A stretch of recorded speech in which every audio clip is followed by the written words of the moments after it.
Okay. Hello, everyone. My name is Sam Jack. I'm the Adult Services Librarian here at Newton Public Library, and I'm so excited and pleased to have with us this evening Denise Neil.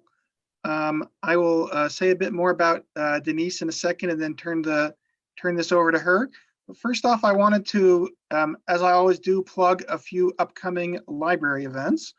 We've got some family events scheduled to happen out in Military Park, just outside the library, on upcoming Saturdays this month. On Saturday, September 11th at 10 a.m., we have a chalk walk. We're going to have sidewalk chalk and chalk art. Then the following Saturday, September 18th, is Teen Saturday in the park.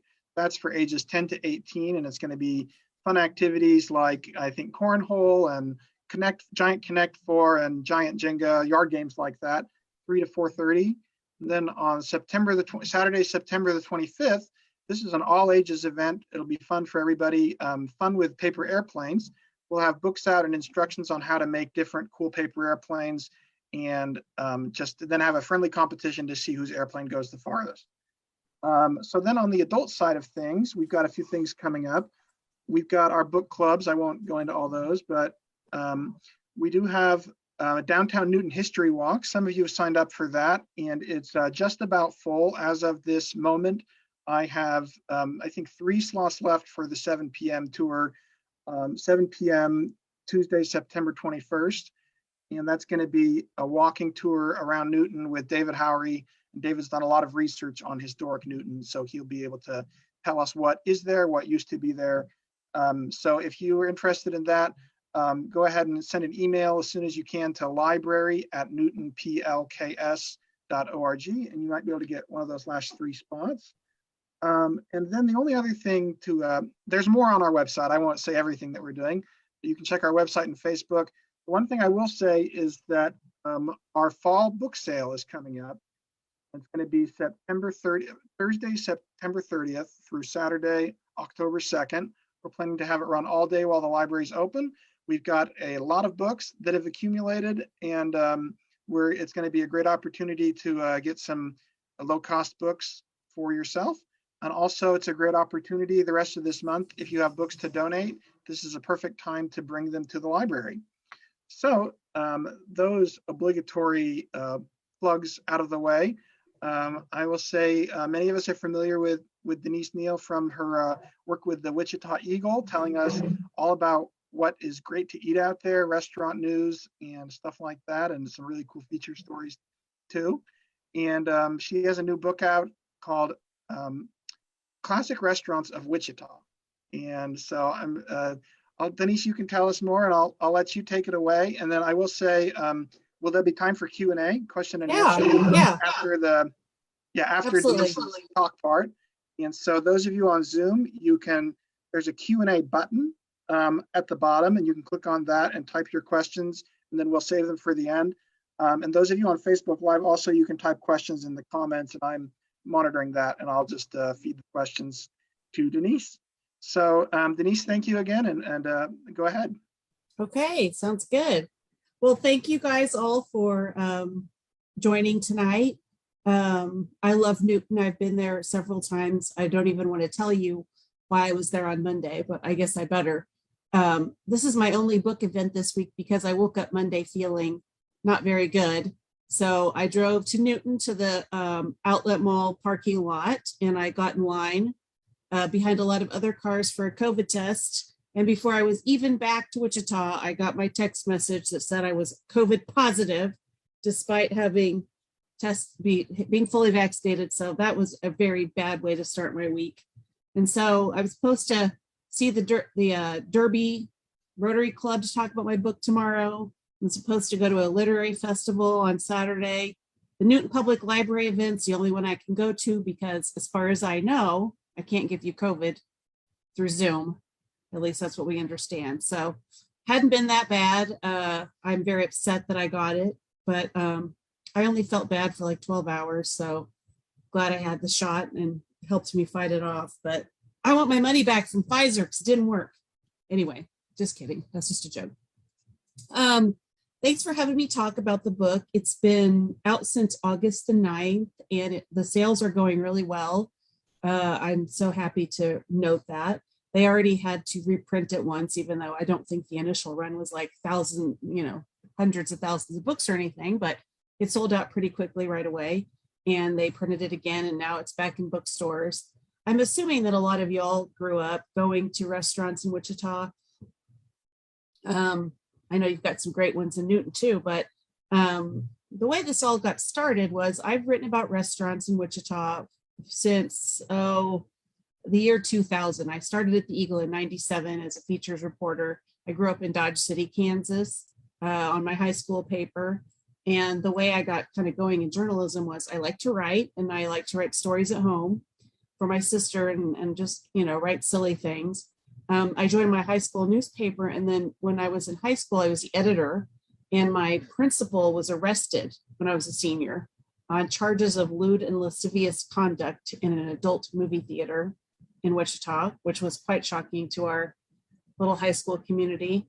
And so I wrote about that topic, and for the paper, I called the school board and the police like a normal journalist would. And for some reason, everybody was so impressed the high school paper covered that difficult story that they gave me scholarships to KU, and I was a student journalist a year that year. And so my career was off and running, which is kind of a weird start, but there it was. And so I went to KU and got a journalism degree. My first job out of high school or college was in Chattanooga, Tennessee, which I loved. But then it was time to move on, and the opening was in Wichita, and I thought, I can't go back to Kansas. But then I did, and I'm glad I did, because this has been a great place to live for the past 24 years, and had my kids here, got married here, and now I live in Delano. So, and I got to start writing about restaurants in the year 2000, which was something that I really wanted to do. I always liked food and cooking. I was inspired by Diane Lewis, who was the food writer before me at the Eagle, and one of my foodie inspirations when I started to get into cooking. And so I was really excited. I raised my hand.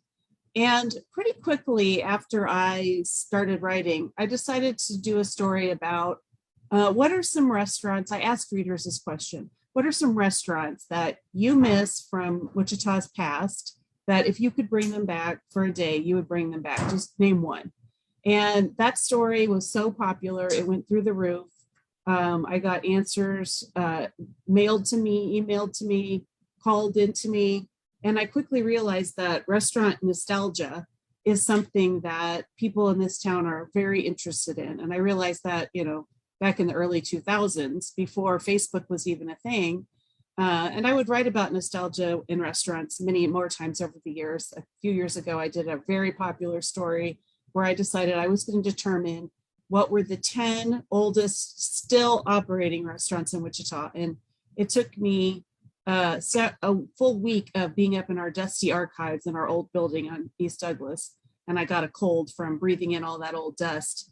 But I wanted to find out what were the 10 oldest. And I did my very best to figure it out. Of course, I missed a few. So I did the readers let me know. So I did a follow-up. But that story was also very popular. And so as the years went on, I became more and more interested in history. I found old books that had old pictures of Wichita. I live in an old house now. My house was built in 1908 over by Friends University. And so all the things that had to do with my house and this neighborhood from Wichita's early days became very interesting to me. And I would pore over any old photos I could find of Wichita and try to see if I could recognize what was there now.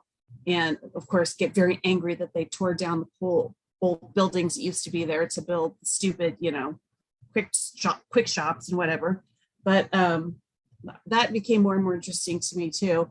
And then as Facebook became more popular and groups became a thing, I found a couple of Facebook groups in Wichita that I loved. And one was called Wichita History from My Perspective. It's a group. You would join it if you wanted to be into it. They're a pretty accepting group.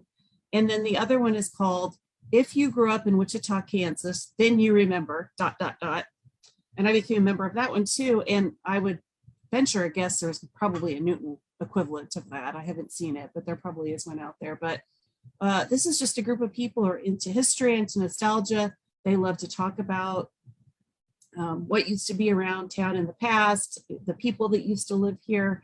And I noticed pretty quickly that almost every other post, it seems like, on both of those groups is somebody asking, do you remember eating here? Do you remember this restaurant used to be there? Do you remember going to the prom before, at Steak and Ale before, you remember going to eat there before prom?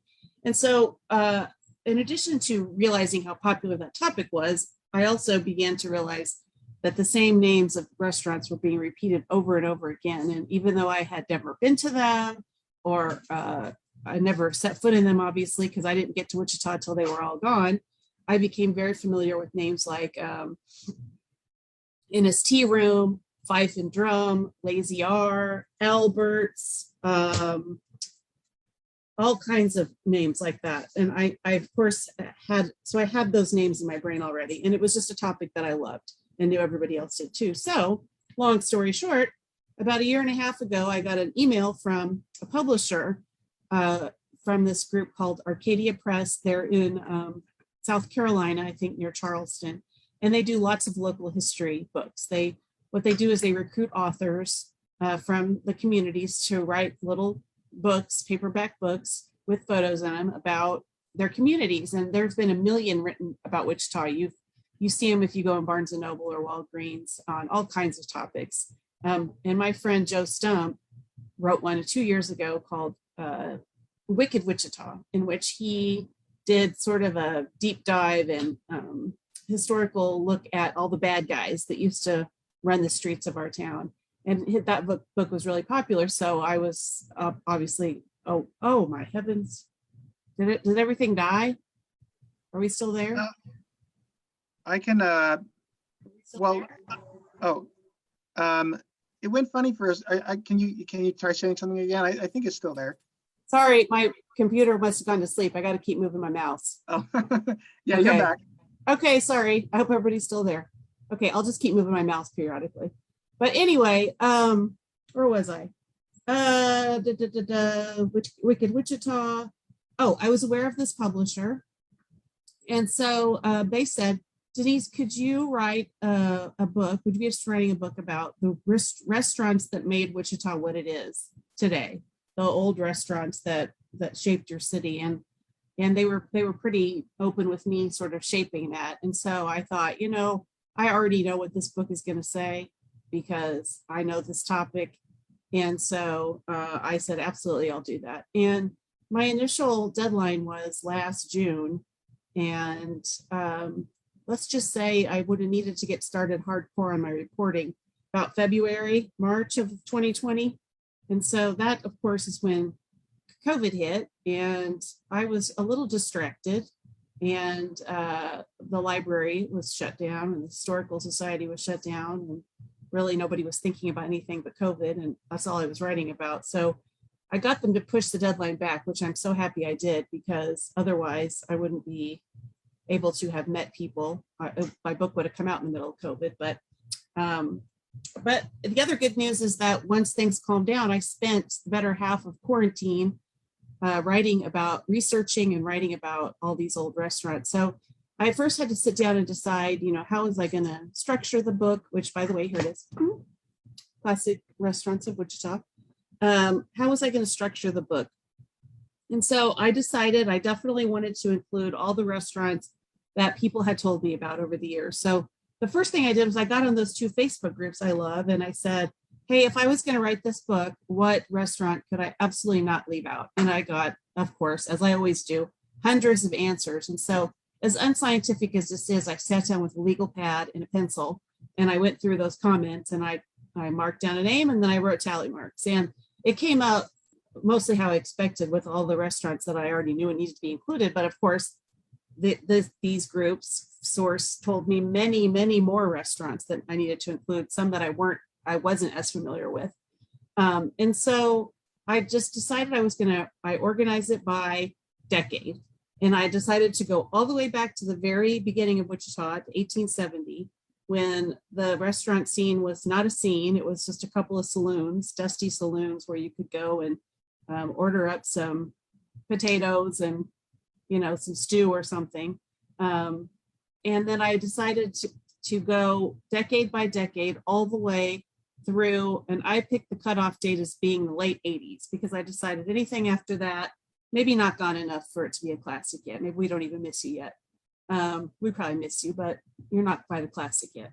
But, and also the publisher would only let me have, like, told me 30,000 words. And I said, how about 50? And they said, no more than 40. So at some point I had to cut it off. And unfortunately, I would have liked to have gone longer. And I also left out tons of restaurants that need to be in there, but I think I got the biggies.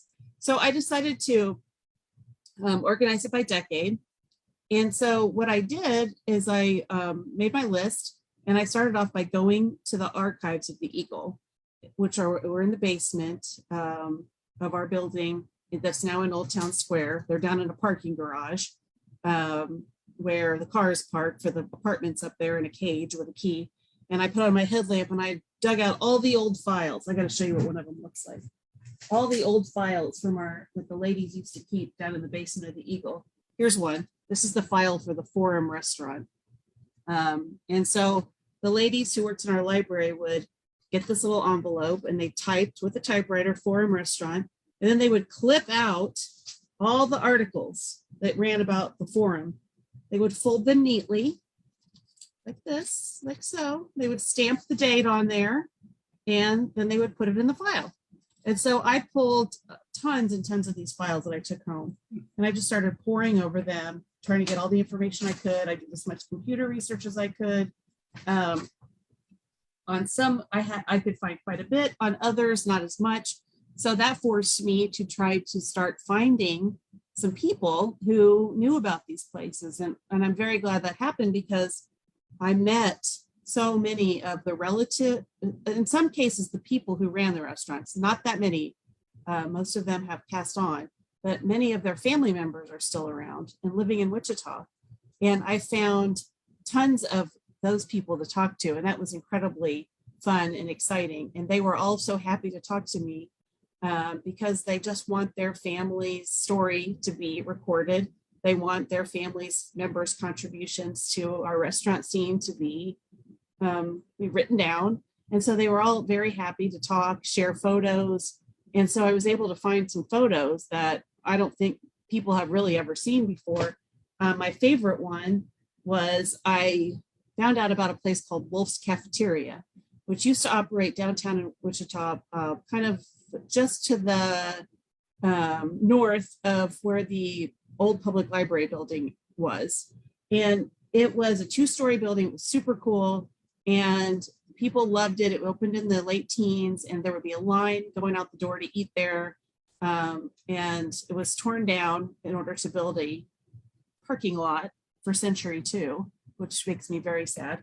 But the son, and I've got a slideshow to show you later, but the grandson of the founder is a man named Steve Wolf, and he's alive in Wichita. He's 88 years old, and he lives on the east side, but he invited me to his house. He dug out all of his grandpa's old photos, and that's one he pulled out for me that shows people dining there. You can see the picture of Albert's here, the daughter of the man who ran Albert's for most of its life. He was actually Albert's nephew.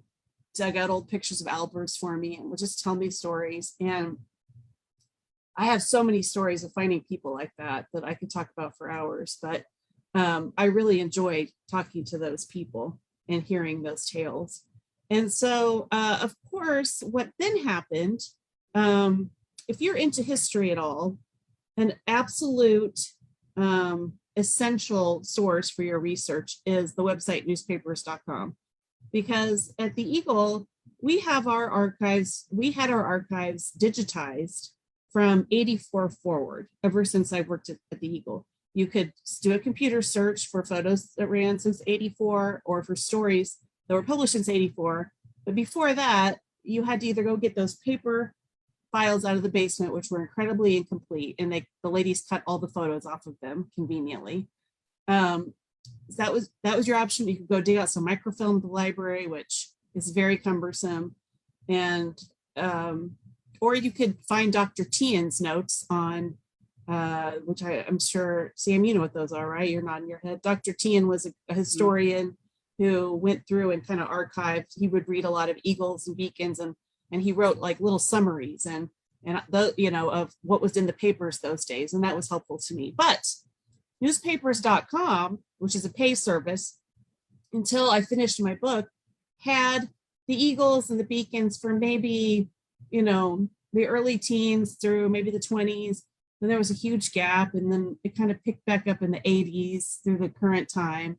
So most of the time I was writing about was not there, which was very frustrating. And then as soon as I finished my book, newspapers.com magically, suddenly got every single solitary Eagle and Beacon ever written and published uploaded on the website, which is absolutely amazing. If you love history at all, I could actually just make a career of reading newspapers.com, because if there's anything you're interested in Wichita, your house, who used to live in your house, what used to be at this address, so pictures of these restaurants, pictures of a business.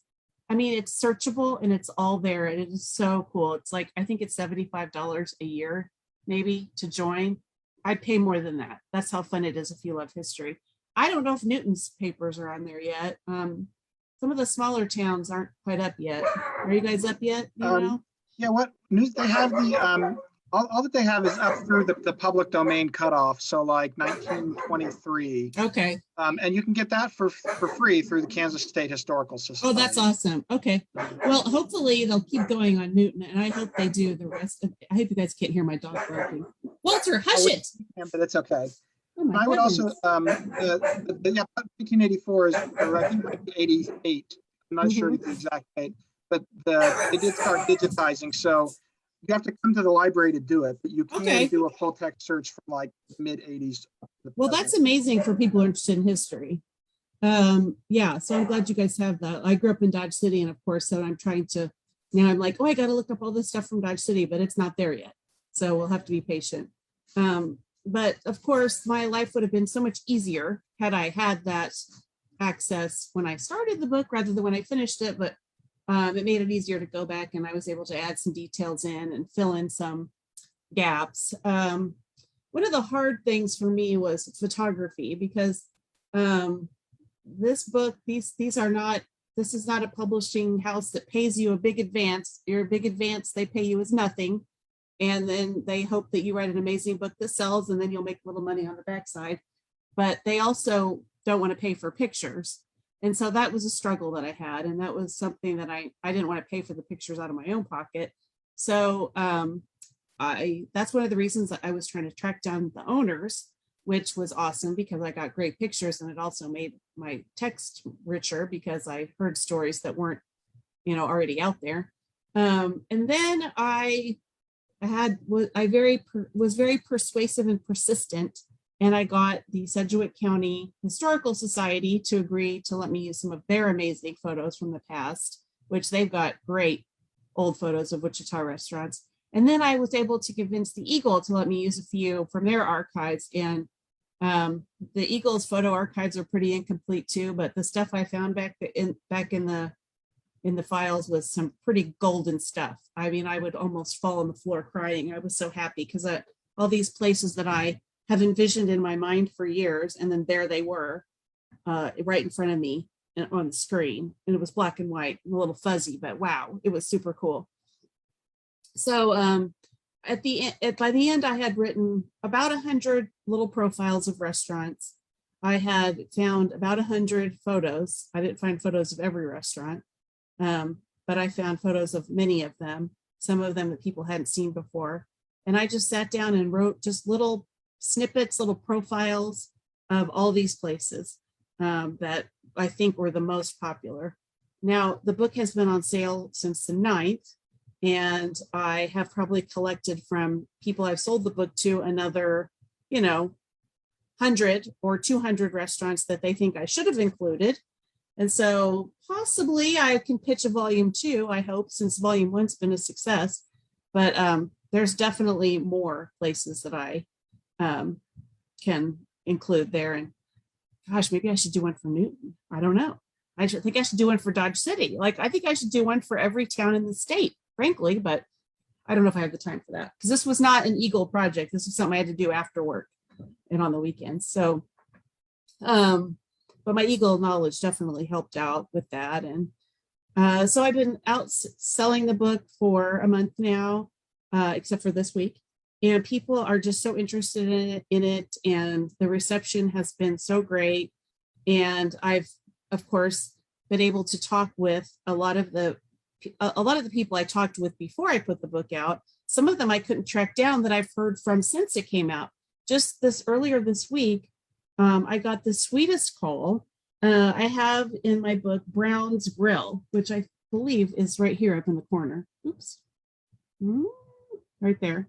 Brown's Grill had a restaurant right across from Wesley Hospital. And then it had one out west after that. It had a cafeteria downtown briefly. And then the owner's son, Charlie Brown, had nightclubs in the 70s. And I researched this and wrote all about it. And this week I got a call from the elderly son of the founders, who was the one who had to make the hard decision to close the place.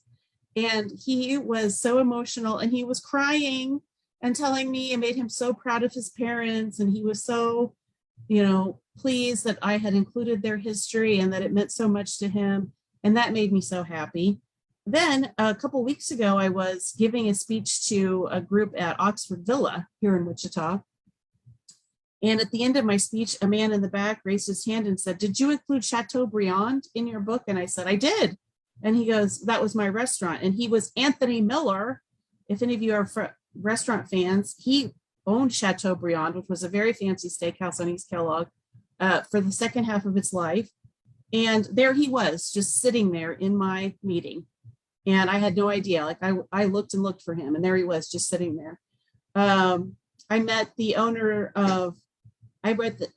nephew of the founder of a restaurant called Casey Jones Junction, which was such a cool place.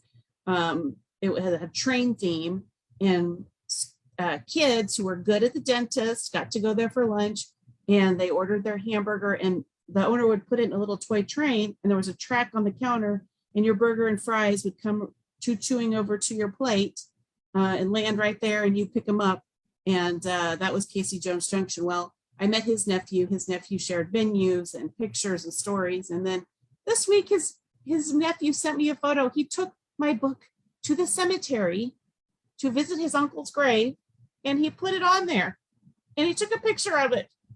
It made me want to cry.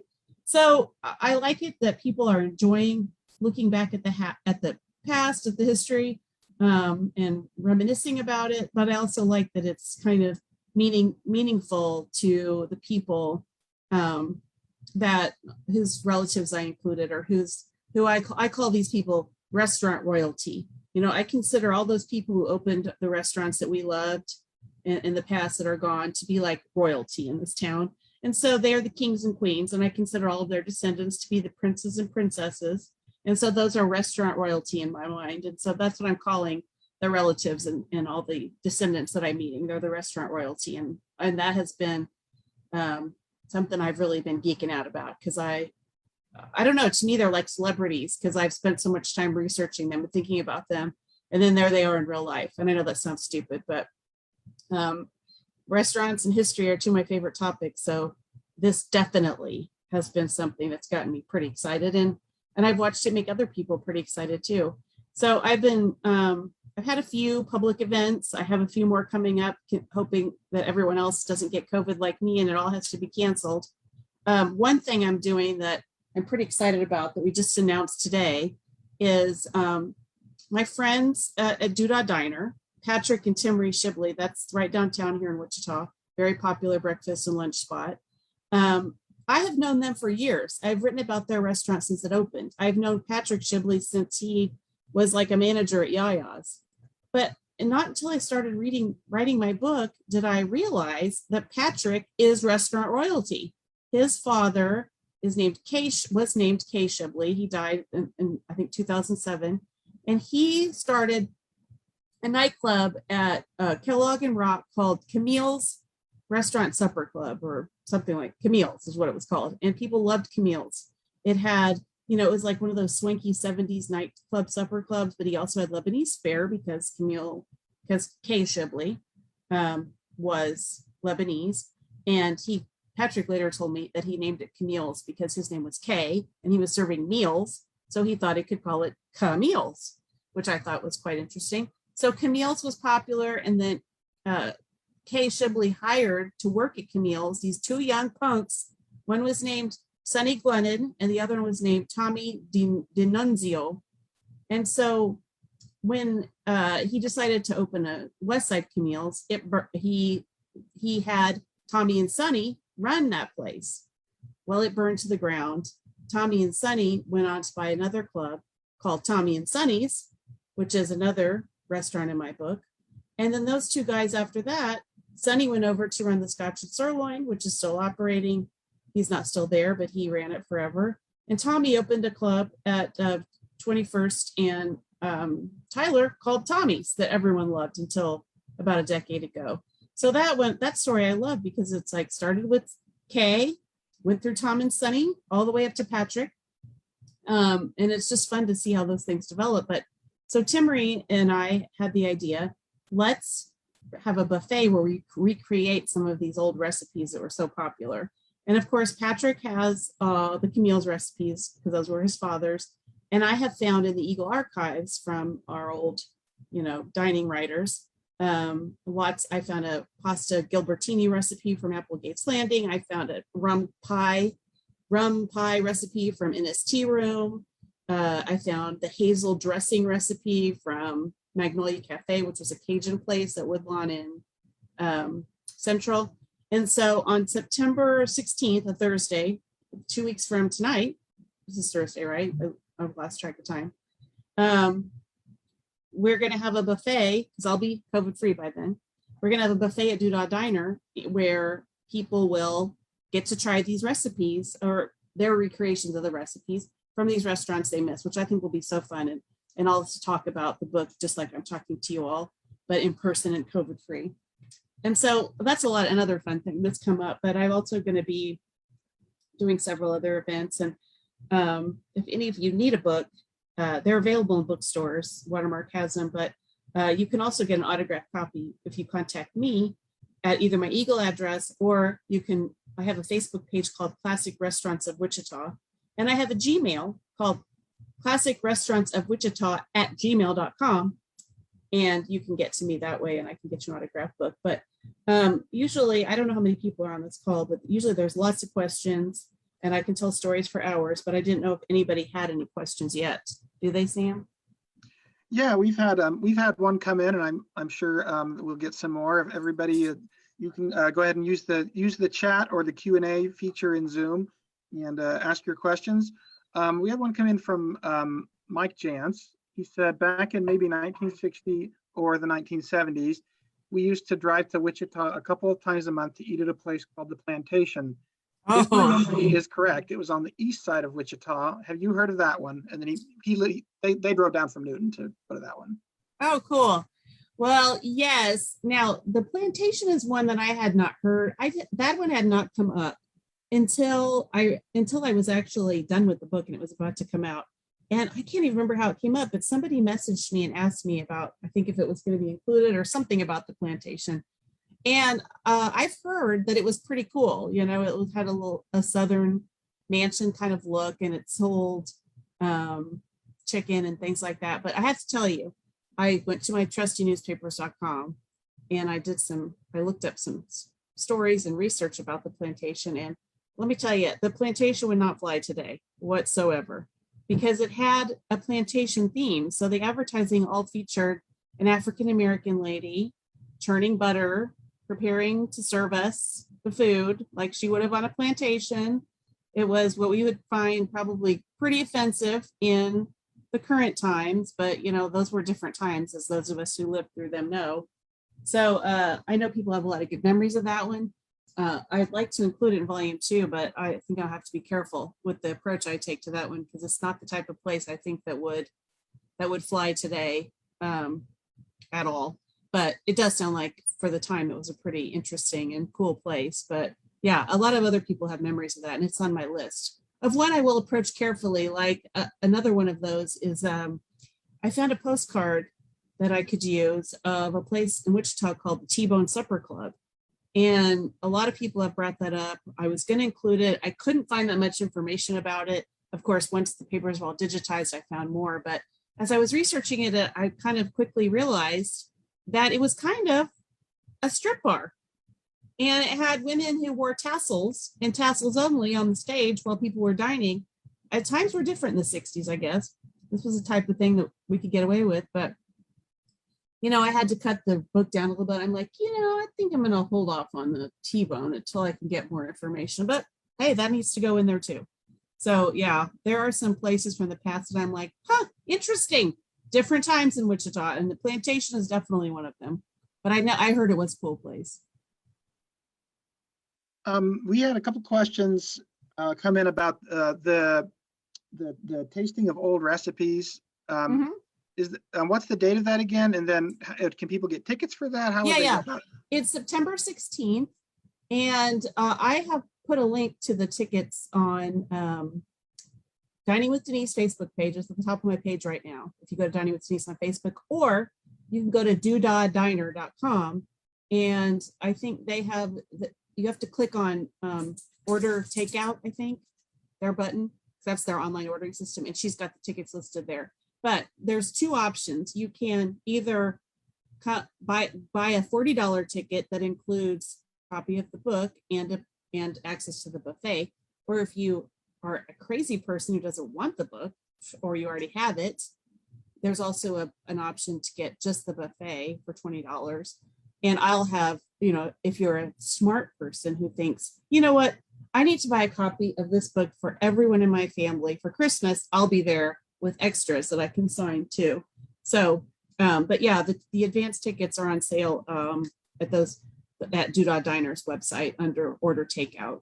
But I have the link in the story I wrote for the Eagle today too. And people can always just email me if they can't figure it out. But I'm hoping that it'll be popular. And, you know, Timmery, I don't think is going to pack the house because of COVID. So she's got a limited number of tickets. But I do think it'll be a fun event. Maybe if it's great, we can get Vince Patrick to do it again. Who knows? He doesn't seem to enjoy making hazel dressing.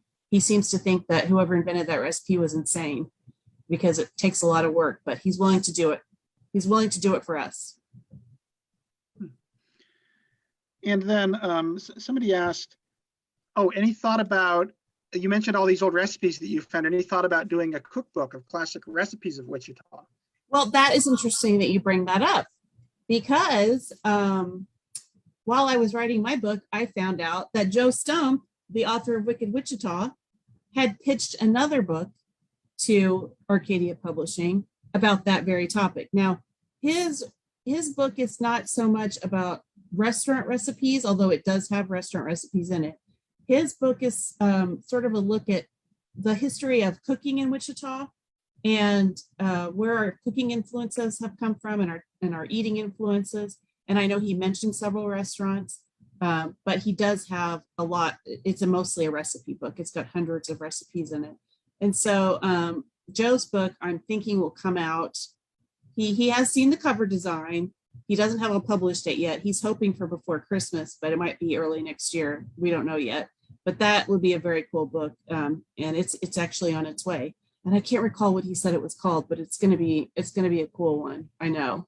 And I have told Joe I will take everything I've learned from reaching the public with this book and help him with that one. So you guys should have him speak to the Newton Public Library when it comes out, because I think it's going to be interesting too. And he included a recipe for me in there because I have this recipe for carnitas that he considers legendary that I inherited from Diane Lewis. And I'm not sure why he considered that part of Wichita's cooking history, but here we go. I'm in it. So you definitely have to have it. Yeah, that sounds great. And I think we'll definitely want to invite Joe. Oh, I also have to tell you this too, Sam. I forgot to tell you this. I have been, since the pandemic started, I have been teaching classes at WSU Tech via Zoom, just like this. And the first one I did was called Cooking Around the World, but then the last one I did was called Classic Restaurant Recipes. And so I dug out these old recipes and we made them together over Zoom. And I'm about to start another one in October, more classic restaurant recipes. And basically I just take 2 recipes or so that I have found And I set up the camera in my kitchen. It's kind of a little comedy show. We've all kind of become friends. And some people cook with me. Some people just listen to our ridiculous banter and laugh along, but we have a lot of fun. And I have another one that's about to start in October. So that's another option. Yeah, that sounds great. What a cool idea. Yeah, thanks. Brian asks, what were the restaurants owned by African Americans or minorities, and when were restaurants integrated in Wichita? Well, that's a good question. I have several restaurants that I included that were owned by African Americans, and there were some good ones. There were some very popular ones. And I learned about them mostly. I decided during Black History Month in February to write a story about the influential Black restaurants from Wichita's past. And oh my gosh, there were some good ones. There's a place that's featured on page 83 called Auntie Sweet's Barbecue. It opened in 56 and it was owned by this sweet lady named Matilda Dunbar. And it was over on East Murdoch and people just loved it. There was also a place called, I think it was called Willie's Barbecue, and it had this crazy guy that ran it, and he would sing songs to the people that came in, and he would write the lyrics to his songs on paper and tape them up on the wall. There was also, there's a lot of barbecue places. There was a place called Rudy's Barbecue that everybody loved. There was a place called Adam's Barbecue that people just went crazy for. RNS Barbecue was huge. And then there were some others too that were not barbecue places. One of them is featured pretty prominently in my book. It was called Bill's Le Gourmet. And it was over on Oliver, in a building that would later become the first Olive Tree. And of course, I didn't even talk about Antoine Toubia and the influence he had on Wichita cuisine by introducing Lebanese fare here in the 50s and 60s. But anyway, Bill's Le Gourmet was owned by a man named Bill Miller. Miller. I think it's Bill Miller. And Bill Reeves, not Bill Miller, Bill Reeves. And I have a picture of him in the book that his son provided. It's kind of a painting, but this was Bill's Le Gourmet was a jazz club kind of. It was a supper club, but Bill loved jazz, and he would have Sunday night jam sessions where all these jazz musicians who were top rate would come and just jam. And people in the know would go sit at Bill's Le Gourmet and watch these top rate jazz musicians play in their jams. And there was even a semi-famous jazz record that was filmed there that people in the jazz circles really know about. And it's famous for that. But yeah, and so Bill would dress in a suit tie. He had a cart that he would wheel around the restaurant to your table, and he would make flaming steak Diane at your table. I mean, it was a different time back then. Dining was much more of an event back then. But yeah, so I have several of our early African-American restaurants. And, when were they fully integrated? I do to talk about in here the famous Dockham. I included the famous Dockham drugstore counter because I'm not sure it was really known for more than its shakes and burgers, but Wichita is a site of one of the first lunch counter sit-ins in our country's history, successful lunch counter sit-ins. A group of kids went down to the Dockham drugstore, which was at the time at the corner of where the Ambassador is now, at the corner of Broadway and Douglas. And they refused to leave until they were served. And eventually the Dockham, the Rexall chain said, you know what, we're going to serve everybody. And so it was a successful sit-in. And I think that was in 58. And so I definitely included that in there because even though that's not like historic cuisine, that's definitely a historic classic moment in Wichita restaurant history. So I hope that answers your question. I'm not a total expert on all those topics, but I definitely got into that topic and enjoyed learning about that too. And yeah, thank you for that. And my mom just put in a question about Judgeriggs, and I happen to know that that's because she was a singing waitress at Judgeriggs. Oh my gosh. Okay, this is another story I'm going to tell to future Zoom calls then. How is it that I knew a singing Judgeriggs waitress all these years, and I didn't even know that's what she was? That's hilarious. Well, I have Judgeriggs. Tell your mom. I have Judgeriggs in the book. That's one I learned about. It was a nightclub on the top floor of, I think, the Holiday Inn over on East Kellogg.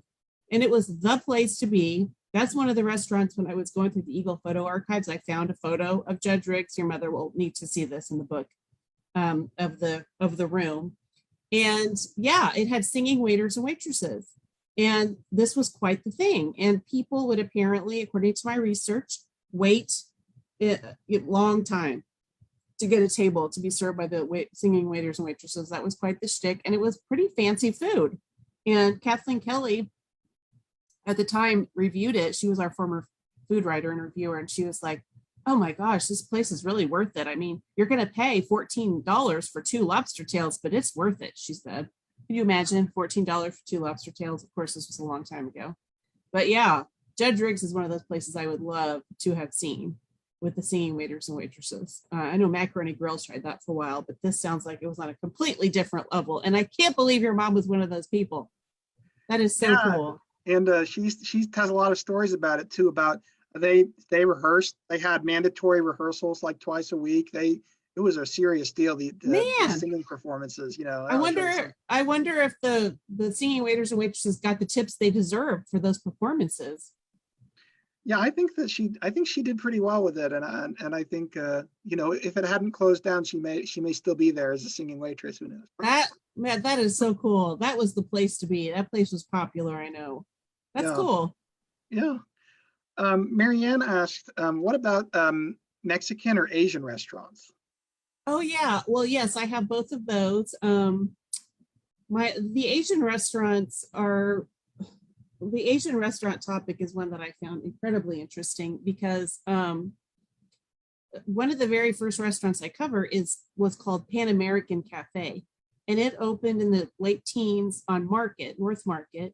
And at the time, Wichita only had about 30 Chinese people living here in the town. And they all worked at the Pan American Cafe, and they lived in the apartments above the Pan American Cafe. And the early Asian restaurants were called, they were called chop suey palaces. And all the signs, there were several in the early days. There was Pan American, followed by Holly Cafe, Fairland Cafe. There were several similar, and their signs all said chop suey at the bottom. Now, chop suey was not a Chinese dish. It was an invention by the Chinese people made to make Americans come eat there, because their, actual Chinese food was a bit too exotic back then for people around here. So it was just like noodles and vegetables and meats that they made. And they also, of course, served steaks and chicken and all ham, sandwiches, things that Americans would eat at the time. But the Pan American Cafe was owned by a group of men. They came over, they couldn't bring their families or their wives. They worked here and lived here alone for years. But then they kind of all spun off and continued opening other restaurants in town, both Asian and non-Asian. And some of them, one of them that was very helpful to me, his name is Ed Wong. And his father was Wayne Wong. And Wayne Wong just died earlier this year. And he was a really cool guy. He wrote this book called Paper Sons, which I got to, American Paper Son, which I got to research my book. But he was one of the early founders, or his father was. Wayne's father was one of the early founders of Pan American, and Wayne came over and joined his dad later. But then he went on to open Georgie Porgy Pancake Shop, which I have in my book. And then Ed, and he also ran the T-Bone Supper Club. And then Ed was a Long John Silver's franchisee. He opened Spaghetti Jack's chain in Wichita in the 80s and 90s. And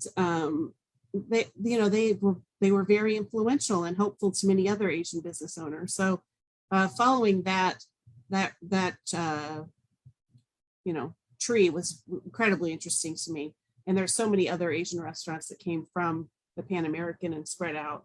And then as far as Mexican, we have a great Mexican restaurant history too. One of my favorite ones I learned about was El Charro, which was on East Kellogg, kind of in front of where the Scotch and Sirloin is now. I think the building is still there. It used to be a tuxedo shop, and now I'm not sure. I think maybe it's an insurance agency or something. But it was this extravagant place, and you went in and it had a rotating stage where a lady played an organ at night while you enjoyed your meal. Could you imagine? You go out to dinner and there's a rotating stage with a live organist every night. And it was super fancy and people were so excited to go there. And I loved learning about El Charro. There was a place called La Palma that was on I could talk for hours about this stuff, man. La Palma was in this building called the Wishbone Building that used to have a cool restaurant called Fife and Drum. And the Wishbone Building has a whole other story I could tell you. But La Palma was very popular. Connie's opened more than 50 years ago. They're still in business. So I do have the back section of my book is dedicated to places that are old and classic, but somehow still with us, including Connie's, Angelo, Savus, places like that. But yeah, there's an amazing Mexican restaurant history. And of course, I have a bazillion Lebanese restaurants in here too, because Antoine Toubia moved here, started the Olive Tree, went on to do Cafe Chantilly, Piccadilly. He died, and his sisters and brother now own Two Olives and Bagatelle. But he's really credited with taking Wichita from being kind of the meat and potatoes chop suey town to a place that ate, complex dishes with sauces, continental food, things that were more sophisticated. Antoine kind of was credited with introducing that to our town and kind of changing the way we ate. So there's a huge Lebanese influence in our town too when it comes to dining and how we eat today. So that's a long, very long answer to a short question. But yeah, the book's full of that stuff too. Yeah. And I kind of wonder, how does that Lebanese influence, for instance, compare to other urban communities? Like, I'm kind of wondering, what's your sense of what makes Wichita's restaurant scene and its restaurant history distinctive? Well, I mean, I do think you're hitting on something there for sure, Sam, because I've been, my sister lives in Kansas City. I've been to lots of big cities. Everybody's got some Mediterranean style Greek restaurants, but our town has quite a concentration of specifically Lebanese type restaurants that have fattoush and tabbouleh and hummus and baba ganoush, and our citizenry is completely fluent in the language of the Lebanese menu because we eat that all the time. And I think cities bigger than ours that don't have that Lebanese population, foodies eat that stuff, but it's not in the mainstream like it is in Wichita. So I think we're pretty lucky because that's some delicious food and healthy compared to some things we could be eating. But yeah, our Lebanese population here has definitely helped us to have more of that, and I think more good food. So I think we're lucky and unique in that way. Yeah. Let's see. Jay asks, in the mid 1950s, when there weren't many West Side restaurants, there was a restaurant on West Maple near Tyler that served chicken. It was located in a large 2-story home/office surrounded by trees. You know what he's referring to? I do. Now, this has come up several times since my book was finished too. And so if I have a volume 2, it will definitely be in there. This place was called, I believe it was called the Farmhouse. And it's just what he said. It was a 2-story house and had fried chicken in it. And a few people have asked me if I included it. I didn't, but I will definitely if I have another volume. But the thing that's special to me about that is my friend Diane Lewis, who I've referenced many times, that restaurant belonged to her mother when she was a little girl and she worked there. And when somebody told me that later, I was like, oh my gosh, I cannot believe that I'm learning about this too late to include it. But yeah, I think it was called the Farmhouse. And that is definitely one that I'm going to have to get in. I'm going to have to write another volume just to get that one in. But yes, that's what that was. I need to learn more about it. Yeah, for sure. And then Daryl mentioned a favorite lunch place in the late 70s was Dr. Redbirds. Oh, I definitely have Dr. Redbirds in there. And that was another one of my favorite moments. I tracked down Marty Fleet, who was married to Rich Fleet, who unfortunately died several years ago.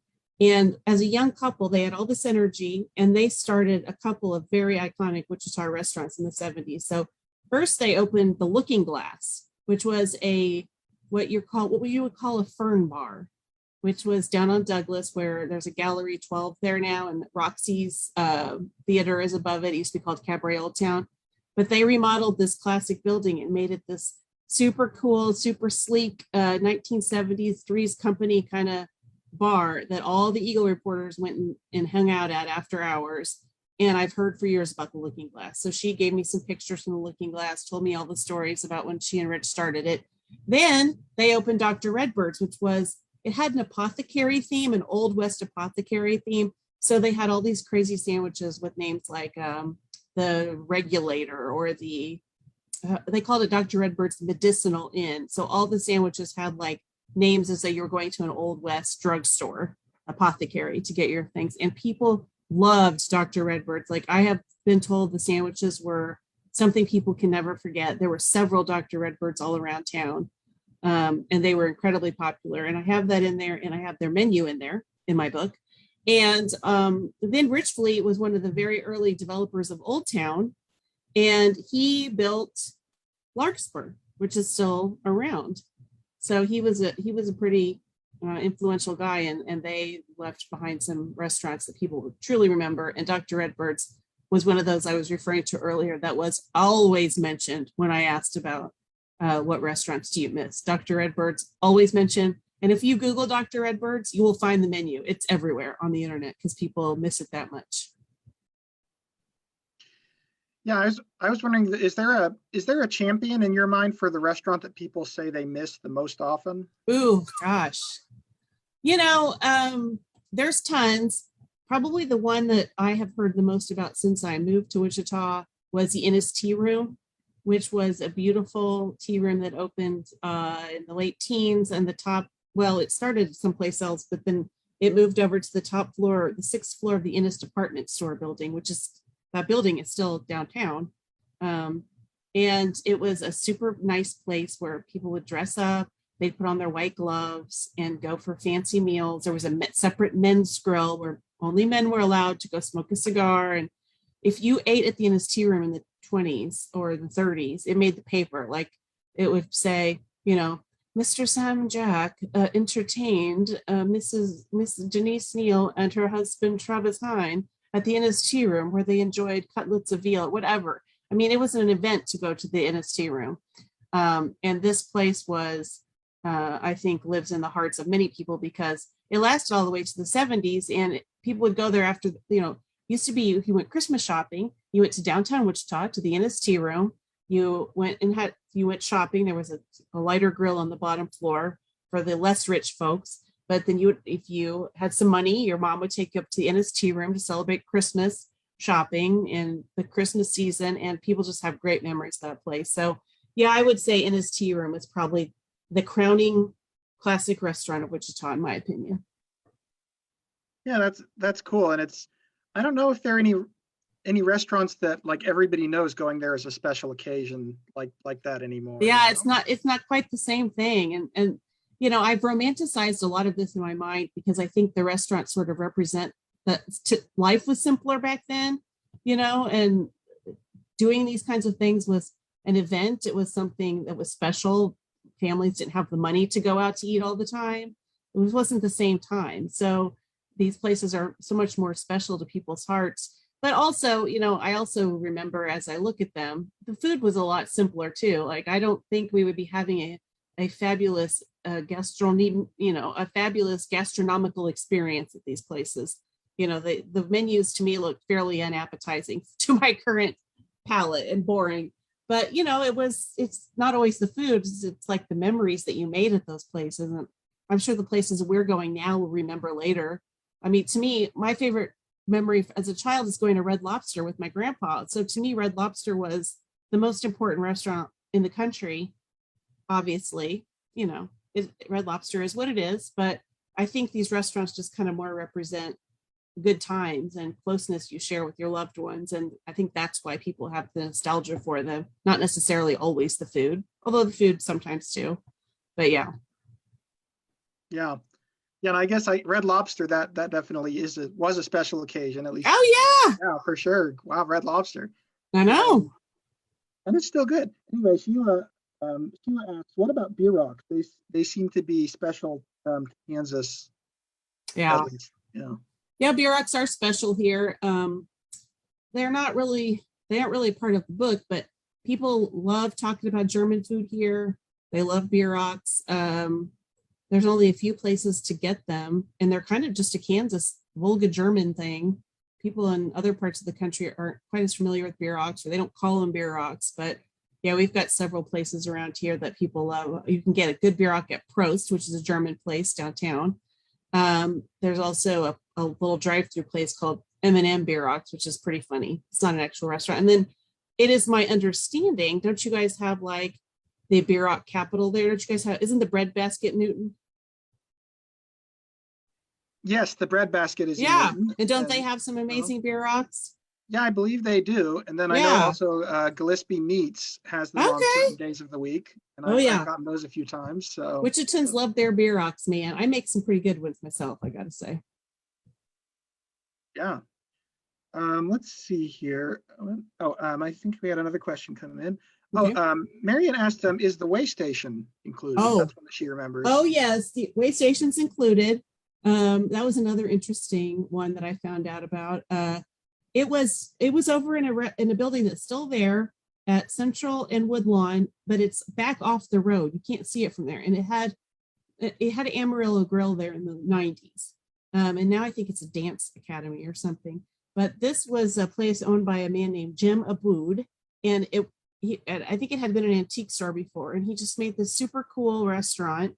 It had hold on, don't go anywhere.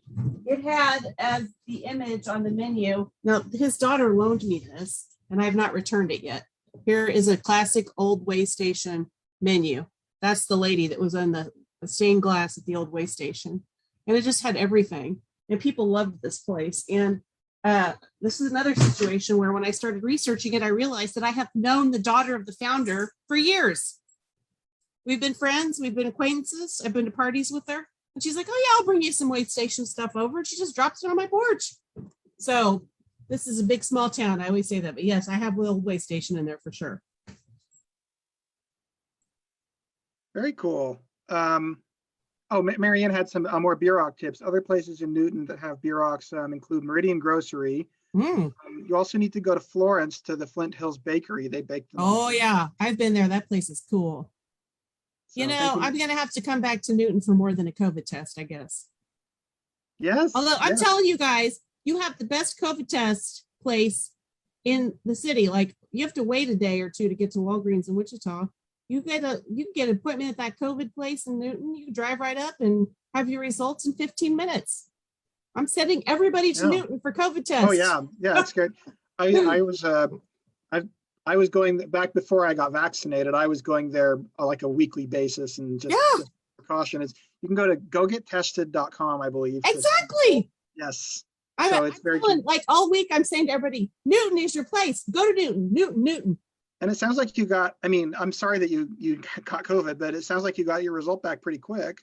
I had my result back before I got home from Newton. Wow. Wasn't the results I wanted, but I got it.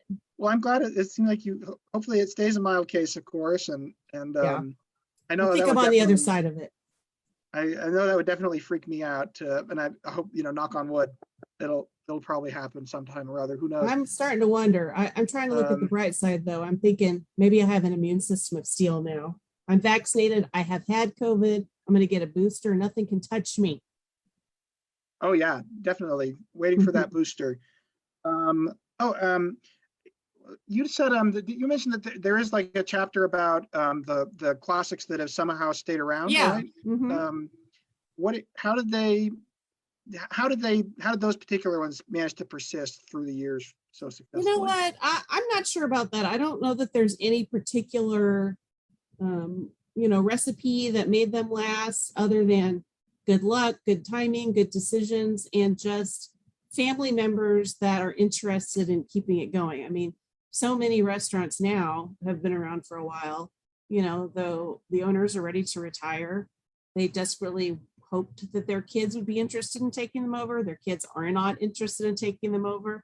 In those cases, the restaurants just go away or they're in a place where, a lot of restaurants closed. I wrote this term a million times when I was writing.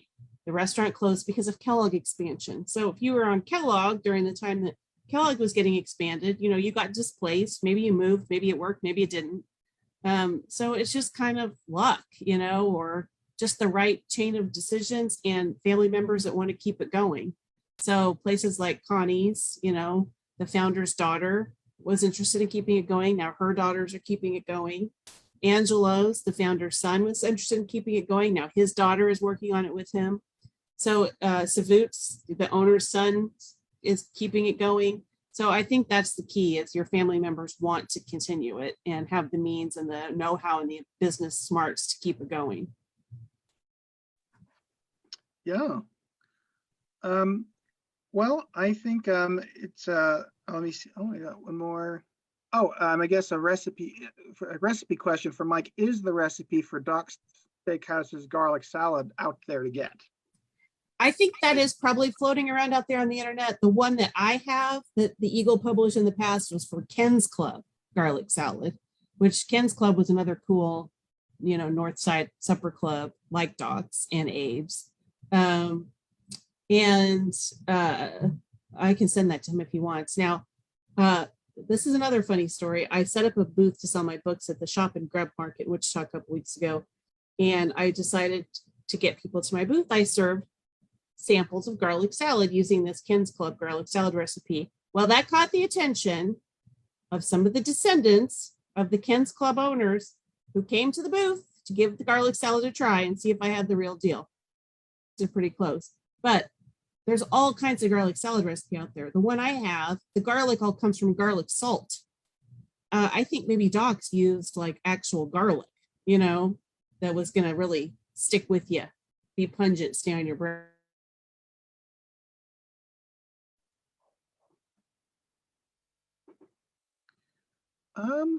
I think Denise froze. Hopefully we'll get her back so that we can wrap this up with her. Just wait a minute here and see if she recovers. If not, I think I can just fortunately this didn't happen until pretty much the end of the program. So I will maybe I'll just wrap it up so that we can keep things moving. I'll say thank you again to Denise, and she can watch the thank you on the recording. And oh, Denise, hi, we got you back. I think we got her back. Have you got sound? Oh, the Denise we have. Okay, here I'll show. We have her picture, but we don't have sound yet. So no sound yet. Maybe Denise can turn on the sound. Oh, I see the sound connecting now. Great. Okay. Oh, hey, sorry, I lost my internet connection. Oh, that's no problem. But I've still got it on my phone. Awesome. Well, I was just thinking it's about time to wrap it up anyway. Yeah. So I'm glad we got you back on to thank you again. And thank you. And again, the way to buy your book is you said it's at Watermark, and you can buy it from you directly with the Classic Restaurants of Wichita Facebook page, or right? At classicrestaurantsofwichita@gmail.com. And I'm also and I could get you an autographed copy that way. If you can wait till the 19th, I'm doing a signing at Watermark too. Okay. Yeah, well, that'll be a lot of fun, and I know that my mom's going to want to buy one now that she knows that Judgeriggs is in it. Heck so, yes. Yeah. So, I want her to have one now. Yeah, thank you again, and I can't wait to have you back for Classic Restaurants of Wichita Part 2. And we'll get Joe Stump on there to talk to you guys about those recipes. Yeah, definitely want to do that as well. Cool. All right. Well, thank you. It's been fun hanging out in Newton without going to Newton for a COVID test this time. Yeah, it's great. It's I'm glad we could still have this. Thanks to the magic of Zoom. Yes. So, thank you so much. Right. Thanks, everybody. See you guys later. Okay, bye.